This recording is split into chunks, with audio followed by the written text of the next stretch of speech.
விநாயகரை பிடிக்க வந்தார் சனீஸ்வரன். விநாயக பெருமானே, என் கடமைப்படி நான் உங்களை 7.5 நாட்கள் பிடிக்க வேண்டிய காலம் இது. அதற்கான பலன்களை நீங்கள் அனுபவிக்க வேண்டும்.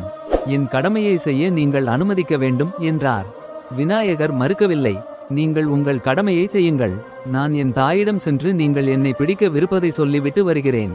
நீங்கள் நாளை என்னை வந்து பிடித்துக் கொள்ளலாம் என்று சொன்னார்.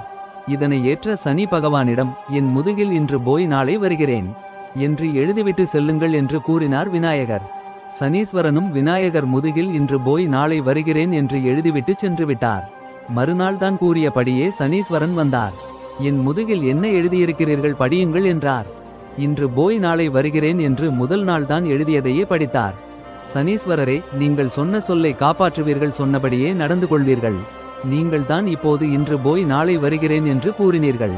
இன்று போய் நாளை வாருங்கள் என்று அவரை அனுப்பி வைத்தார் விநாயகர். சனீஸ்வரர் மறுநாள் வந்தார். முதல் நாள் கதையே அன்றும் தொடர்ந்தது. 7வது நாள் சனீஸ்வரன் இன்று போய் நாளை வருகிறேன் என்று படித்ததும், விநாயகர் நீங்கள் எழுதியதை நீங்களே அழித்துவிட்டு நாளை வாருங்கள் என்றார். சனீஸ்வரனுக்கு ஒரே சந்தோஷம். நாளை விநாயகரை பிடித்து விடலாம் என்று மகிழ்ந்தார். அவர் மனதில் நினைத்ததை புரிந்து கொண்ட விநாயகர், சனீஸ்வரரே, நீங்கள் கூறிய 7.5 நாட்கள் இன்றோடு முடிந்துவிட்டது.